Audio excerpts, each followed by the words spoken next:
দীর্ঘ 15 বছর বন্ধ থাকার পর খোলা হলো সিপিআইএমের দলীয় কার্যালয়। এদিন ফিতে কেটে কার্যালয়ের উদ্বোধন করেন দলের জেলা সম্পাদক সৈয়দ হোসেন। পাশাপাশি দলীয় পতাকা উত্তোলন করেন দলের বর্ষিয়ান সদস্য ধর্মপাল বাউরি। দলীয় কার্যালয় খোলাকে কেন্দ্র করে স্বেচ্ছায় রক্তদান শিবিরের আয়োজন করা হয়, যেখানে 50 জন কর্মী তাদের অমূল্য সম্পদ রক্তদান করেন। শিবির থেকে রক্ত সংগ্রহ করে বর্ধমান শিবশঙ্কর সেবা সমিতির রশ্মি ব্লাড সেন্টার। দেখুন, 2011 সালের পরে তৃণমূল কংগ্রেস সহ সমস্ত প্রতিক্রিয়ার শক্তি একযোগে চেয়েছিল পশ্চিমবাংলা থেকে লাল ঝান্ডা মুছে দিতে। রাষ্ট্রকে ব্যবহার করে আক্রমণ সংগঠিত হয়েছিল। আমরা বারে বারে বলেছিলাম, তৃণমূলের যে শক্তি, এটা তৃণমূলের শক্তি নয়, এ শক্তি রাষ্ট্রের শক্তি। যেদিনই রাষ্ট্র ওখান থেকে সরে যাবে, সেদিনই তৃণমূল কংগ্রেসকে খুঁজে পাবেন না। আমাদের অফিসগুলোকে দখল করা হয়েছিল যাতে মানুষের সঙ্গে সম্পর্ককে ছিন্ন করা যায়। আমাদের কমরেডদের উপর আক্রমণ সংগঠিত হয়েছিল, মিথ্যা কেস দেওয়া হয়েছিল, সম্পত্তির উপর আক্রমণ করা হয়েছিল, বাড়ি ভাঙচুর করা হয়েছিল। এসব কিছু লক্ষ্য ছিল লাল ঝান্ডাকে শেষ করা।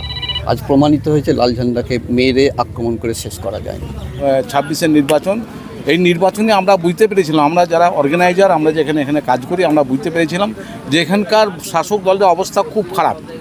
অতএব আমরা যদি একটু সক্রিয় হয়ে যাই, তাহলে আমরা এখানে জয়লাভ করব এবং আমরা এখানকার মানুষের আমরা সহায়তা করতে পারবো। এখানকার মানুষকে নিয়ে আমরা আরও অন্য কিছু করতে পারবো। আমিও এসেছি এখানে এসে যাতে রক্তদান শিবিরটা হয়, যাতে অন্তপক্ষে আমরা 50-60 বোতল রক্ত দিতে পারি এবং আমাদের রক্ত দেওয়ার সাথে সাথে এই জাগুলপাড়া গ্রামের যে মানুষের স্বার্থে, যে মানুষের বিভিন্ন অসুখে বলুন, অপারেশনে বলুন, এই ব্লাড আমরা তুলে দিতে পারি। তার জন্য এখানে ব্লাড ক্যাম্পটা খুবই ভালো, খুবই গুরুত্বপূর্ণ কাজ এবং এটা মানুষের স্বার্থে করা হচ্ছে।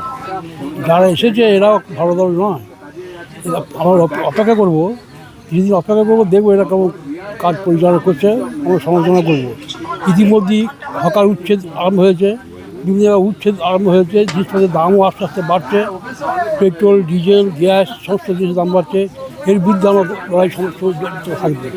আর আমি দীর্ঘদিন কর্মসূচি ছিলাম না, এখনও আছি।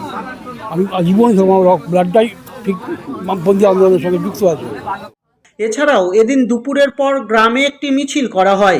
মিছিল শেষে অনুষ্ঠান মঞ্চে এলাকার কৃতী ছাত্রছাত্রীদের সংবর্ধনা দেওয়া হয়। তাদের হাতে বই, খাতা, কলম ও মিষ্টির প্যাকেট তুলে দেওয়া হয়। অনুষ্ঠানে উপস্থিত ছিলেন প্রাক্তন সাংসদ শেখ সাইদুল হক, জেলা সম্পাদক সৈয়দ হোসেন, গলসি 1 এরিয়া কমিটির সম্পাদক হারু ঘোষ, এরিয়া শ্রমিক সংগঠনের নেতা শেখ সিরাজুল, শাখা সম্পাদক মোল্লা আশরাফুল, গ্রাম সদস্য শেখ সৈয়ব হোসেন সহ অন্যান্য নেতৃবৃন্দ ও কর্মীরা। দীর্ঘদিন পর সিপিআইএমের দলীয় কার্যালয় পুনরায় চালু হওয়ায় কর্মী সমর্থকদের মধ্যে ব্যাপক উৎসাহ উদ্দীপনা দেখা যায়। 14 সালের পর থেকে এরা নানা উৎপাত করেছে এই জাগুলপাড়া গ্রামের উপরে। আমাদের বাড়ি ঘর ভেঙেছে, আমাদেরকে মারধর করেছে, বহুবার করেছে। তার প্রত্যুত্তর আমরা কিছু করিনি, আর করতে পারিনি। তখন আমাদের সংগঠনও ছিল না। এখন বর্তমানে এই যে সংগঠনটা জড়ো হয়েছে বা সংগঠন করতে পেরেছি, এর জন্য আমরা বড় গর্বিত এবং আমাদের নেতারা এসছেন, বড় বড় নেতারাও এসছেন, এর জন্য আমরা বড় গর্বিত। এরপরে আস্তে আস্তে আমরা মনে হচ্ছে মানুষের পাশে থাকতে পারবো এবং মানুষকে সংগঠন করতে পারবো। এরপরে আমাদের পার্টিকে এগিয়ে নিয়ে যেতে পারবো, এই আশা রাখি। খুবই ভালো লাগছে, এটা দেওয়াটা আমাদের কর্তব্যের মধ্যে পড়ে। এই আমার রক্ত নিয়ে হয়তো আরও কারো প্রাণ যারা সংশয় আছে, সে প্রাণটা হয়তো বেঁচে যেতে পারে। এই জন্য আমাদের অতি অবশ্যই কর্তব্য হচ্ছে প্রত্যেকেই 6 মাস অন্তর রক্ত দেওয়া।